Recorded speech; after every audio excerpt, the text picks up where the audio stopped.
News 18 Bangla, আমি সব্যসাচী আপনাদের সঙ্গে। আর অবশ্যই শুরুতে আজকে যে খবরে চোখ রাখতেই হচ্ছে, পদ্মভূষণ সম্মানের প্রস্তাব বুদ্ধদেব ভট্টাচার্যকে কেন্দ্রের তরফেই প্রস্তাব দেওয়া হয়েছে। তাকে প্রস্তাব দিতে, তাতে সম্মান জানাতে চাইছে কেন্দ্র। পদ্মভূষণ প্রাপকের তালিকায় নাম রয়েছে বাংলার প্রাক্তন মুখ্যমন্ত্রী বুদ্ধদেব ভট্টাচার্য। সামাজিক ক্ষেত্রে অবদানের জন্য এই পদ্ম সম্মানের প্রস্তাব কেন্দ্রীয় সরকারের তরফে।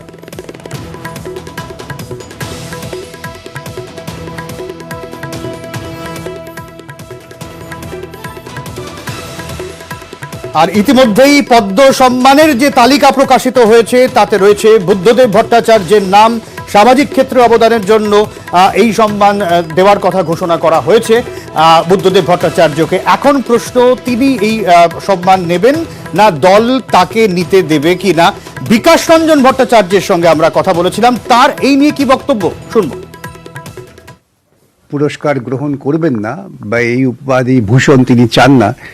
যে সরকার দেশের মানুষের গণতান্ত্রিক অধিকার কেড়ে নিচ্ছেন, মানুষের মধ্যে বিভাজন তৈরি করছেন ধর্মীয় ভিত্তিতে, সেই সরকারের নির্ণয়কে নিঃসন্দেহে বুদ্ধদেব ভট্টাচার্য মেনে নেবেন না বলে আমার ধারণা।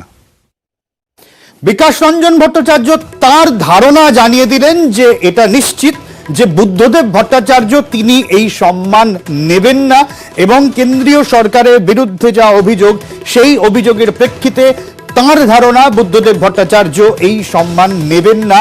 আর এখানেই নানান প্রশ্ন উঠছে, যেখানে ইতিমধ্যেই গোটা বিষয়টা সোশ্যাল মিডিয়ায় ছড়িয়েছে। অনেকে বাঙালি হিসেবে সম্মান বোধ করছেন, গর্ববোধ করছেন।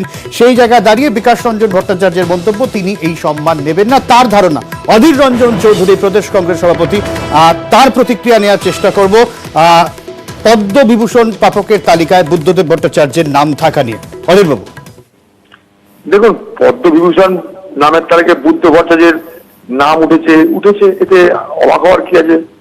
যারা এটা দিচ্ছে তারা কিছু নিশ্চয় প্যারামিটার ফিক্স আপ করেছে, সেই প্যারামিটারে কাউকে মনে হয়েছে দেওয়া দরকার, তাই তারা দেবে। আমার তো কিছু এটা বলার নেই। দিয়েছে ভালো তো, আমি যদি পাই আমার অসুবিধা কি আছে?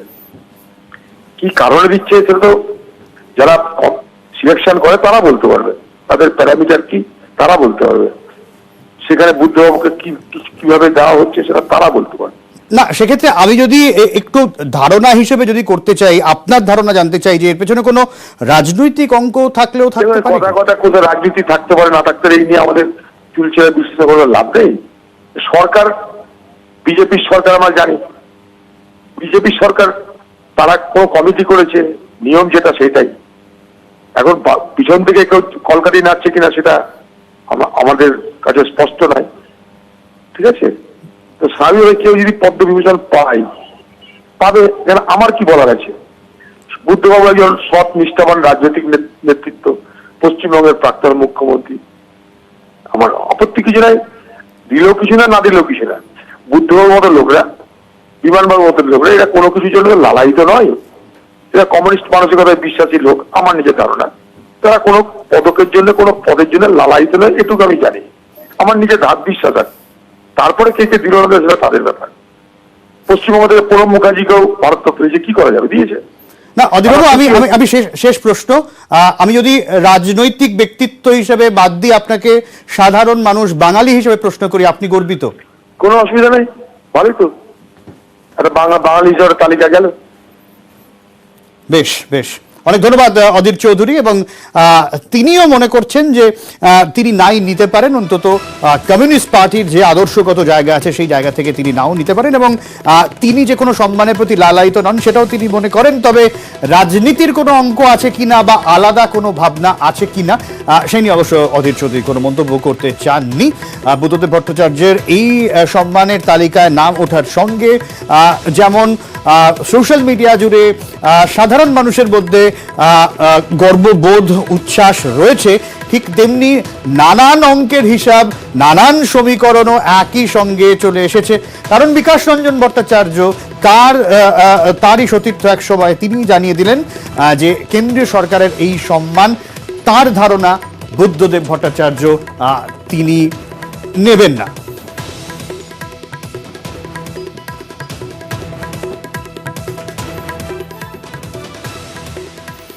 আমরা একটু দেবাশিস ঘোষের কাছে যাব, রাজনৈতিক বিশ্লেষক আমাদের সঙ্গে রয়েছেন এই মুহূর্তে। দেবাশিস বাবু, যে বিষয়টা আপনার কাছে জানার তা হলো একই সঙ্গে মরণোত্তর সম্মান দেওয়া হচ্ছে কল্যাণ সিংকে এবং বুদ্ধদেব ভট্টাচার্যের নামও রয়েছে পদ্ম তালিকায়। সেই জায়গায় দাঁড়িয়ে কল্যাণ সিং এর বিরুদ্ধে বিস্তর অভিযোগ রয়েছে অযোধ্যার সময়, তাকে এই সম্মান, বুদ্ধদেব ভট্টাচার্যকেও এই সম্মান। কোথাও গিয়ে কিছু মানুষ তো মনে করতেই পারেন তাহলে বিষয়টা কি দাঁড়ালো?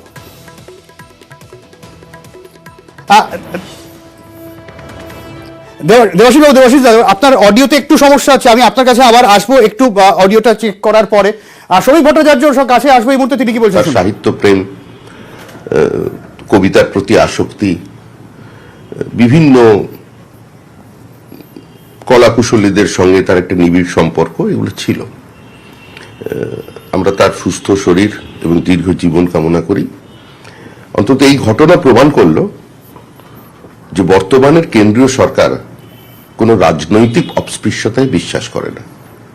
আমরা মতাদর্শগতভাবে ওনার রাজনীতির বিরোধী। উনিও সম্পূর্ণ ভিন্ন মেরু থেকে চিরকাল বিজেপিকে সমালোচনা করেছেন, এখনো করছেন, আমরাও করে যাব, কিন্তু সেটা ভিন্ন অবস্থান। আবার বলছি, এই সরকারের পরিচালনা নিয়ে যারা বিভিন্ন সময় বিভিন্ন ধরনের উক্তি করেন, এই ঘটনা আবার প্রমাণ করে দিল যে আমরা এই অবস্থাতে নতুন করে বাইকটা দেবো, রিপিট হয়ে গেছে। সেটা দিচ্ছে তো। বেশ, এই জায়গা থেকে আমি দেবাশিসের কাছে যাবো, আশা করি এখন আমি শুনতে পাবো দেবাশিসের কথা। দেবাশিসদা, এই যে শ্রমিক ভট্টাচার্য যেরকম বললেন যে কোনো রাজনৈতিক অস্পৃশ্যতার জায়গা নেই, তার কাজের ভিত্তিতে এই সম্মান, আগে যে প্রশ্ন আপনাকে করেছিলাম। হ্যাঁ, দেখুন, এখন আসলে সমস্ত কিছু তো রাজনীতিকরণ হয়ে গেছে, তার ফলে হয়তো আমরা সমস্ত জায়গায় একটা গন্ধ পাওয়ার চেষ্টা করি বা গন্ধ পাই। তো আমি এখানে কল্যাণ সিং এর নামে কিছু বলতে পারবো না, কারণ আমার ঠিক অতটা জানা নেই। তবে বুদ্ধবাবু তো পশ্চিমবঙ্গের গর্ব। উনি পদ্মভূষণ পেলেন কি পেলেন না তাতে ওনার কিছু হয়তো সত্যিই যায় আসে না, কারণ আমরা তো সবাই জানি, আমরা তো ওনাকে নিয়ে গর্ব অনুভব করি। এবং আজকের দিনে এরকম নেতা আর আমরা পাবো কিনা, বা এরকম সজ্জন সৎ মুখ্যমন্ত্রী আমরা পাবো কিনা আমরা জানি না। মানে আজও উনি তো, ওনার তো আপনার সংস্কৃতির জগতে প্রচুর অবদান আছে। ওনার কবিতা, ওনার আবৃত্তি আমরা তো শুনে, আজও আমরা বসে বসে শুনি। এবং ওনার যে সেই মানে ওই সব মানে সাদা ধুতি এবং পাঞ্জাবি, সেটা তো আজও আজও আমাদের চোখের সামনে রয়েছে। অতএব বুদ্ধবাবুকে নিয়ে আমরা পদ্মভূষণ পেলেন কি পেলেন না আমরা গর্ব অনুভব করি, এবং এটা আমরা বোধহয় আজীবন করে যাব। কারণ আমরা তো চাই যে এই ধরনের নেতা আসুক এবং যাদের নেতৃত্বে পশ্চিমবঙ্গ আবার ভালোভাবে সবার সামনে জগৎ সভায় শ্রেষ্ঠ আসন নিক। অতএব আমরা পশ্চিমবঙ্গবাসী হিসেবে খুব গর্বিত আমরা যে যদি এটা উনি নেন। তবে আমার মনে হয় না, কারণ এনারা তো কোনো কাজ শুধু কিছু পাওয়ার লোভে করেন না। অতএব এটা উনি নেবেন কি নেবেন না সেটা সম্পূর্ণ ওনার ব্যক্তিগত ব্যাপার। তবে আমরা নিশ্চয়ই খুব গর্ব অনুভব করছি। বেশ, অনেক ধন্যবাদ দেবাশিস আপনাকে। এবং দেবাশিস যেরকম বললেন যে উনি নেবেন কি নেবেন না তার ব্যক্তিগত ব্যাপার, কিন্তু ব্যক্তিগত এই ক্ষেত্রে থাকছে না, কারণ দলীয় সিদ্ধান্তেরও একটা বিষয় থেকে যাচ্ছে। অন্তত তিনি এই সম্মান নাও নিতে পারেন বলে দলীয় সূত্রে খবর পাওয়া যাচ্ছে। উজ্জ্বলের কাছ থেকে আরো তথ্য নেব। উজ্জ্বল, দেখো, এখনো পর্যন্ত যা খবর, দলীয় সিদ্ধান্তই চূড়ান্ত হতে পারে, তার কারণ দলের তরফ থেকে সম্ভবত তিনি পদ্মবিভূষণ নেবেন না বলেই মনে করা হচ্ছে। যদিও তার ব্যক্তিগত মতামত তিনি বিবৃতি আকারে প্রকাশ করতে পারেন, কিন্তু এখনো পর্যন্ত সূত্রের যা খবর তাতে তিনি সম্ভবত নিচ্ছেন না এই পুরস্কার। বেশ, অনেক ধন্যবাদ উজ্জ্বল। এইবার একটু অঙ্কে আসি, রাজনৈতিক সমীকরণে আসি। যদি আমরা 2019 সালের হিসাব করি, সেখানে একটু আমরা বিজেপি এবং বামেদের ভোট পার্সেন্টেজ হিসাব করি, যেখানে 40% ভোট ছিল লোকসভা নির্বাচনে বিজেপির, সেই জায়গায় দাঁড়িয়ে 7% ছিল বামেরা। সেই 2019-এর এই ভোটের পরে 2021-এ যখন নির্বাচন হলো, তার আগে বুদ্ধদেব ভট্টাচার্যকেও বার্তা দিতে হচ্ছিল। আমরা সেই বুদ্ধদেববাবু অডিও বার্তা শুনবো। তবে 2019-এর ভোট পার্সেন্টেজ এই মুহূর্তে আমরা দেখছি, যেখানে বিজেপি 40% এবং বামেরা ছিল 7% দাঁড়িয়ে। এবং সেই জায়গা দাঁড়িয়ে যেরকমটা বললাম যে 2021 সালের নির্বাচনে খুব স্বাভাবিকভাবেই বুদ্ধদেব বাবুর যে ভাবমূর্তি, তাকে সামনে রাখার চেষ্টা করেছিল দল। এবং সেই জায়গায় দাঁড়িয়ে তার অডিও বার্তা কি ছিল 2021 নির্বাচনের আগে শুনবো। বামফ্রন্ট অপসারিত হওয়ার পর তৃণমূলের সরকার রাজ্য জুড়ে এক ভয়াবহ পরিস্থিতির সৃষ্টি করেছে। তৃণমূলের স্বৈরতান্ত্রিক নৈরাজ্য, অপরদিকে বিজেপির আগ্রাসন, সমস্ত বিচারেই রাজ্যের অর্থনীতি টেনে বেড়েছে বিপর্যয়, হতাশা, কৃষিতে সংকট, কৃষকের সংকট। গত 10 বছরে উল্লেখযোগ্য কোন শিল্পই উল্লেখযোগ্য একটি শিল্পও আসেনি। তৃণমূল নন্দীগ্রামে এখন শ্মশানের নীরবতা। এই পরিস্থিতি চলতে পারে না। বিশেষত যুব সম্প্রদায়, যারা দেশের ভবিষ্যৎ, তারা এখন আশাহীন, উদ্যোগহীন, হতাশায় জড়িয়ে পড়ছে। আমার আবেদন সকলের কাছে, পশ্চিমবাংলাকে বিপদ থেকে রক্ষা করুন, গণতান্ত্রিক ধর্মনিরপেক্ষ সরকার তৈরি করে পশ্চিমবঙ্গে নতুন ইতিহাস তৈরি করুন।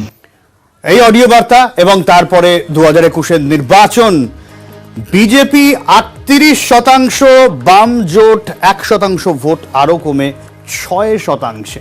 সেই জায়গায় দাঁড়িয়ে নিঃসন্দেহে নানান রকম রাজনৈতিক অঙ্ক এই মুহূর্তে আসছে এবং সেই জায়গায় দাঁড়িয়ে এই মুহূর্তে যে সম্মান দেয়া হচ্ছে বুদ্ধদেব ভট্টাচার্যকে, পদ্মভূষণ সম্মান বুদ্ধদেব ভট্টাচার্যের তালিকায় বুদ্ধদেব ভট্টাচার্যকে সম্মান জানানো হয়েছে কেন্দ্রের তরফে। এইবারে তিনি নেবেন কি নেবেন না তা নিয়ে একটা বিতর্ক সম্প্রতি সামনে আসছে।